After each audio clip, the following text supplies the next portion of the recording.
You know what's fascinating? We spend so much time talking about Greek and Roman gods, memorizing their names in school, learning about Zeus and his lightning bolts. But here's something they don't really emphasize. Thousands of years before any of that, there was Horus. And Horus wasn't just another god in a crowded pantheon. No, Horus was literally the living king of Egypt. Every single pharaoh who sat on that throne believed, genuinely believed, that they were Horus in human form. Let that sink in for a moment. Now, I can't give you every detail about ancient Egyptian cosmology because honestly, the deeper you dig, the more you realize how much we've lost, how many texts were destroyed, how many secrets died with the priests. But what I can do is show you the pattern, connect some dots that usually sit in separate textbooks, and maybe, just maybe, shake up what you think you know about power, divinity, and kingship. Let me start with a simple question. What is a king? No, really, think about it. In our modern world, we see kings and queens as ceremonial figures, people who cut ribbons and wave from balconies. But go back a few thousand years, and the concept was completely different. The king wasn't just a political leader. The king was the bridge between heaven and earth, between chaos and order. And nowhere was this more literal than in ancient Egypt. Horus is usually depicted as a falcon or as a man with a falcon's head, and that's not just artistic preference. The falcon, soaring high above the Nile, seeing everything below with those razor-sharp eyes, that's the perfect symbol for a sky god, for someone who watches over the entire kingdom. The Egyptians looked up and saw falcons circling in those brilliant blue skies, and they thought, that's divine, that's power, that's Horus. But here's where it gets interesting, where mythology and history start bleeding into each other. Horus wasn't just a god you prayed to. According to Egyptian belief, every pharaoh was Horus incarnate. When a new pharaoh took the throne, he didn't just represent Horus, he became Horus. His royal name, one of his 5 official names, was literally his Horus name. This wasn't metaphor. This wasn't symbolism in the way we use that word today. This was identity. Now, you might be thinking, okay, but lots of ancient rulers claimed divine ancestry. Sure, Roman emperors were deified after death. Japanese emperors claimed descent from the sun goddess. But the Egyptian system was different in its completeness, in its cosmic necessity. Let me explain why. The Egyptians had this concept called ma'at, truth, justice, cosmic order. Everything in the universe depended on ma'at being maintained. And who maintained it? The pharaoh, as Horus. If the pharaoh failed, if he didn't perform the right rituals, if he didn't uphold ma'at, then chaos, what they called isfet, would break through. The Nile might not flood, crops would fail, enemies would invade, the sun itself might not rise. This is heavy stuff. Imagine waking up every day knowing that the entire universe's stability rests on your shoulders. That's what being Horus meant. Let's dig into the mythology itself, because you can't understand Horus without understanding his family drama, and oh boy, is it dramatic. His father was Osiris, the god of death and resurrection. His mother was Isis, perhaps the most powerful goddess in the Egyptian pantheon, a master of magic. And his uncle? That was Set, the god of chaos, storms, and the desert. Here's the story stripped down to its bones. Osiris was the original king of Egypt. He ruled during a golden age, taught humans agriculture, gave them civilization. But his brother Set was jealous. So Set murdered Osiris, dismembered his body, and scattered it across Egypt. Isis, through her magical prowess, found almost all the pieces and reassembled Osiris. Well, almost all of him. She brought him back to life just long enough to conceive a child. That child was Horus. Now, Horus grew up in hiding in the marshes of the Nile Delta, protected by his mother from Set's rage. And when he came of age, he challenged Set for the throne of Egypt. What followed was an epic series of battles and contests, sometimes portrayed as physical combat, sometimes as legal trials before the Council of Gods. The stories vary, but the end point is always the same. Horus wins. He becomes the rightful king. Osiris, his father, goes to rule the afterlife, and Set is pushed to the margins, forced into the desert, the realm of chaos. What's this story really about? On one level, it's about succession, about legitimate versus illegitimate power. It's about the young king overthrowing the usurper, restoring order. But on a deeper level, it's about something more fundamental, the struggle between civilization and chaos, between the fertile Nile Valley and the barren desert, between life and death.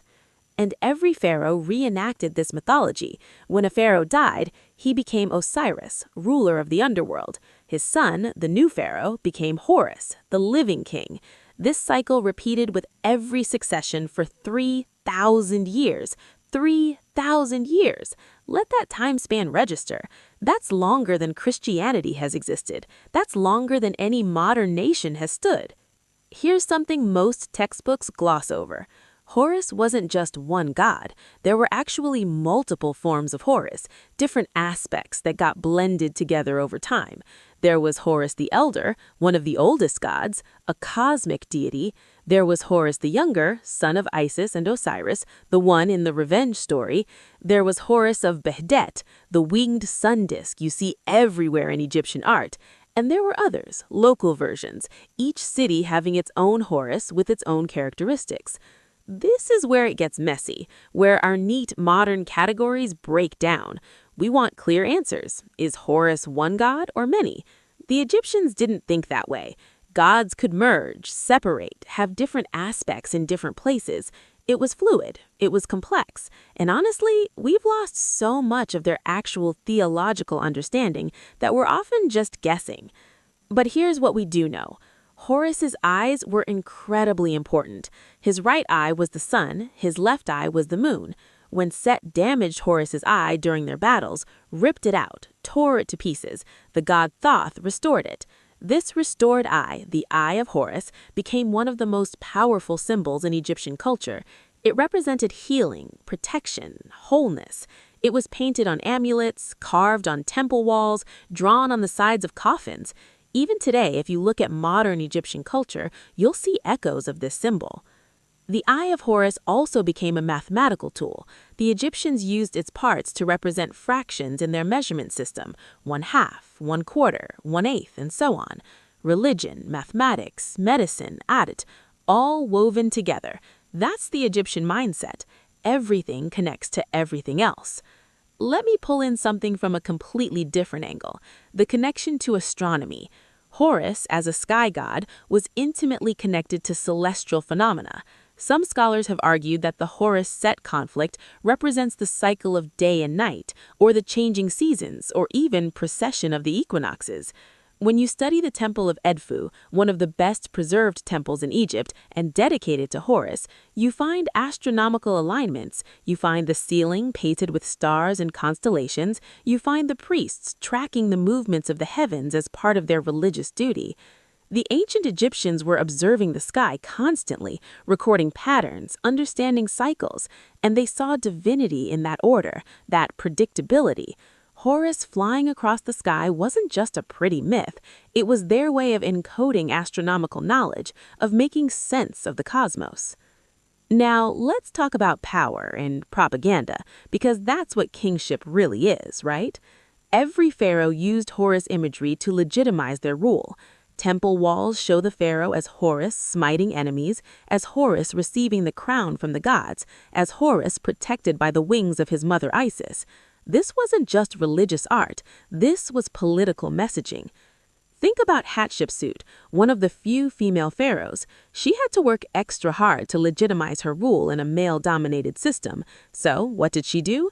She emphasized her divine birth, claimed that Amun himself was her father, and yes, presented herself in the iconography and title area of Horus, a woman becoming a male god, challenging our categories again. Or think about the foreign dynasties, like the Kushites from Nubia when conquered Egypt and established the 25th dynasty. They didn't abandon Egyptian religion, they embraced it even more zealously than native Egyptians sometimes did. They became Horus too, because to rule Egypt, you had to be Horus. There was no other way. Here's something that blows my mind. When Alexander the Great conquered Egypt in 332 BCE, ending thousands of years of native rule, what did he do?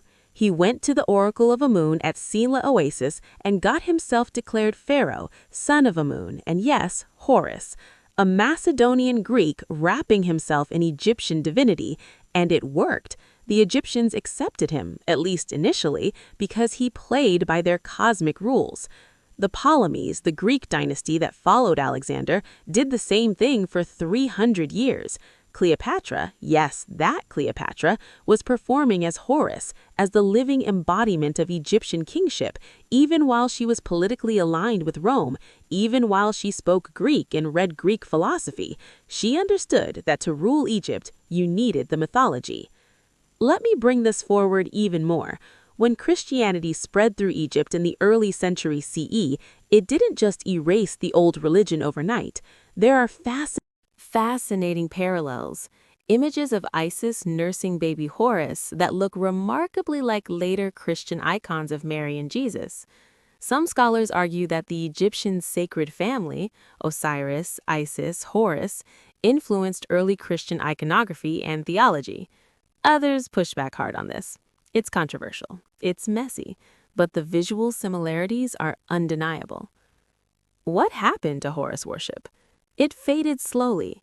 The last hieroglyphic inscription we have dates to 394 CE at the Temple of Isis at Philae. After that, the priests who could read and write the sacred language died out, the temples were closed or converted, and an entire worldview, one that had lasted for 3 millennia, essentially ended. The knowledge wasn't fully destroyed, but it was buried, forgotten, locked in symbols no one could read.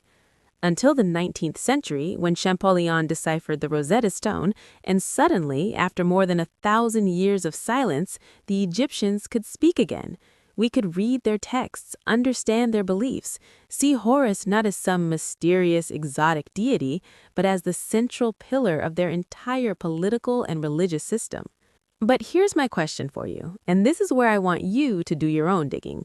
Why don't we talk about this more? Why is Horus not as famous as Zeus or Odin or even Anubis? Is it because we're more comfortable with gods who stay in myths, who don't claim to incarnate in actual political rulers? Is it because the Egyptian system is too alien to our modern sensibilities, too totalizing, too absolute? Or is it simpler?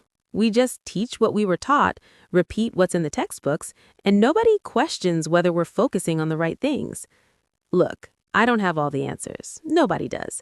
The more you study ancient Egypt, the more you realize how much remains mysterious, how much is still buried under sand or lost to time. But what I do know is this: Horus represents something profound about how humans have understood power, divinity, and the relationship between them.